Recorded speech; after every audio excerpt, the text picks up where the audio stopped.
The ongoing debate about Zoro versus Sanji remains one of the most spirited discussions within the One Piece fandom. Today we are going to be laying out their full capabilities in contrast to each other to demonstrate how they currently stand as wings to the Pirate King. Despite the passionate debates, Zoro and Sanji consistently find themselves up against adversaries who are depicted as comparably matched. One of the most recent, as we all know, King and Queen. This theme reoccurs literally throughout the whole entire story. Their opponents are always shown to be nearly identical in terms of power. It's also noteworthy that Sanji's opponents kind of tend to be a little bit flamboyant in their nature, in contrast to Zoro's challengers who are very serious most of the times. So a lot of fans of Zoro, you already know, might interpret this as a sign of weakness, which is quite an amusing assumption, especially considering that Luffy, the most weird, the most wackiest character of them all, the most funniest, is the series protagonist. So without further ado, let's get right into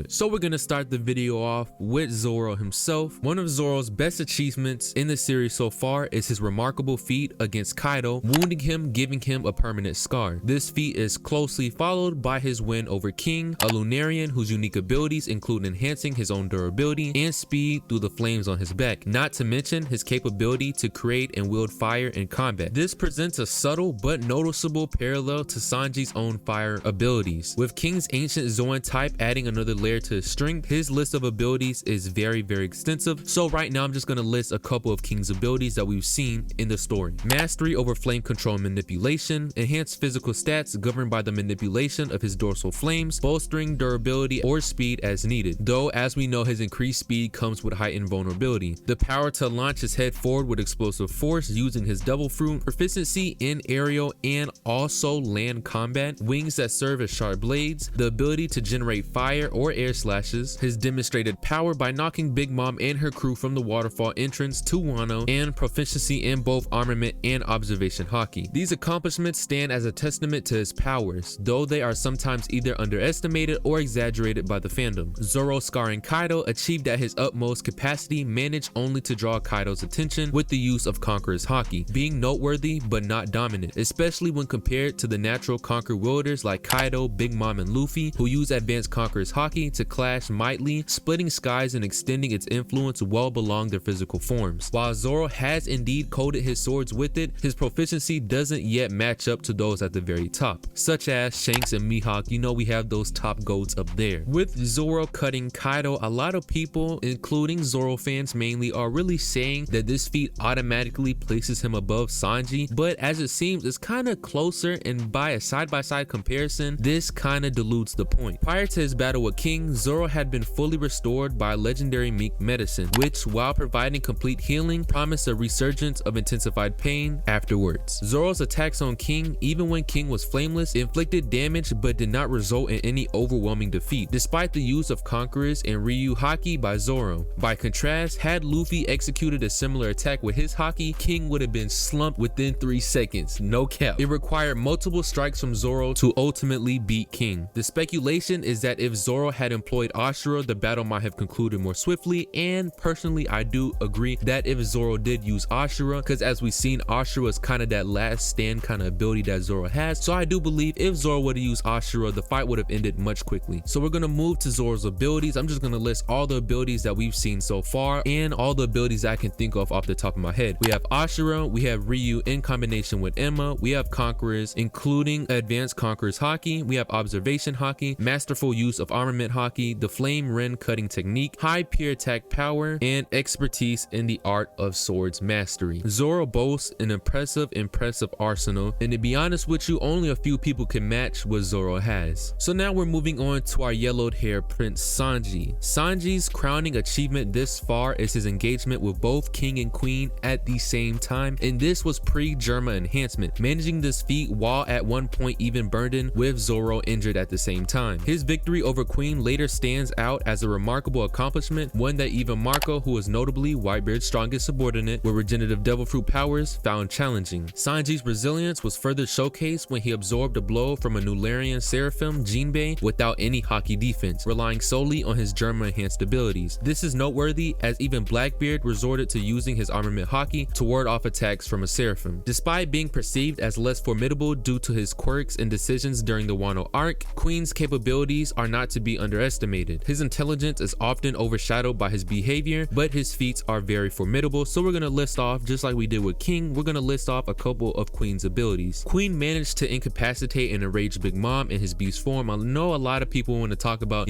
Big Mom wasn't trying this and that, but you do have to respect the fact that Queen did knock her out. He nearly ended Luffy with a toxic weapon, overcoming Luffy's considerable resistance to poison. With minimal effort, Queen caught Luffy's punch in Udar prison. Before and after Sanji's power boost, Queen consistently managed to land hits on Sanji, underscoring his own velocity. He intercepted Luffy and Zoro en route to the rooftop, showcasing his tactical powers. His arsenal includes a variety of chemical weapons with unique effects, such as the Ice Oni. Queen possesses a robust exoskeleton, augmented with durability of his ancient Zoan form. His laser beams require no charging time, a notable enhancement power over pacifista technology. Queen has also replicated and even potentially improved upon the Germa abilities, including strength, healing, and durability. His invisibility went undetected by Sanji's advanced observation haki, implying he can mask his haki presence. His combat is further aided by various mechanical limbs, adding to his formidable physical attacks. So yes, Queen actually is pretty strong, and I don't know why a lot of people underestimate him. So we're gonna move on to Sanji's abilities, and Sanji's abilities are extremely